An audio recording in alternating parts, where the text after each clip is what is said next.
perkara Hadratus Syekh dinobatkan sebagai wali, peletak labinah, peletak batu pertama kemerdekaan Indonesia itu oleh wartawan Timur Tengah. Jadi Asad Syihab itu wartawan yang hadir mewawancarai khusus kepada beliau siapa-siapa. Karena, nah ini maaf, jangan ada yang tersinggung dulu. Karena beliau ini sebelumnya di Makkah itu interaksi dengan orang-orang hebat, pejuang-pejuang hebat, utamanya dari Yaman. Meneng dhisik lho ya, meneng dhisik lho.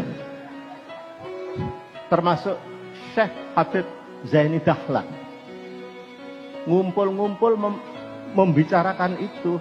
Terus maaf ya, Hadratus Syekh itu masih muda teko. Lah iki Hasyim coba. Jadi Hadratus Syekh itu waktu masih muda diamanati oleh kelompok-kelompok habaib yang beliau kenal sama itu. Kemudian berkonsultasi termasuk ke Kiai Khalil dan seterusnya. Makanya sampean lihat, mohon maaf, ini ada zuriyahnya yang nasabnya ke Hadratur Rasul lewat Joko Tingkir. Coba itu lewat siapa?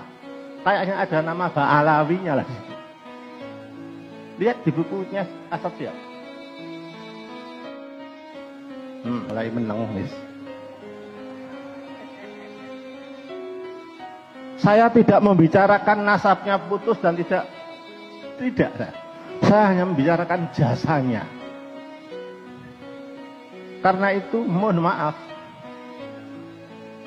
ada semacam job deskripsi antara Hadratus Syekh sebagai seorang alim, seorang kiai, dengan Habib Utsman bin Yahya yang dihabisi itu. Hadratus Syekh bergerak di luar, sedangkan Habib Utsman bin Yahya Ba'alawi bergerak di dalam. Bedanya ketika Belanda menganugerahi bintang, itu ditulis di media, disebutkan Habib Utsman bin Yahya Ba'alawi itu mendapat anugerah bintang dari Belanda. Sekarang saya tanya, apakah Hadratus Syekh juga tidak dianugerahi bintang? Dia dianugerahi. Hanya saja karena jiwa sufistiknya ini tinggi, maka beliau menolak secara halus. Dan menolaknya beliau dianugerahi bintang oleh Belanda ini pernah saya tulis di majalah Tebuireng, mungkin edisi pertama atau kedua. Judulnya Menolak Bintang. Karena waktu itu musim P3, aku dikritiki wong-wong dianggap menolak bintang itu menolak P3, kabar bintang tuh. Aku jeleng kok, aku dibully.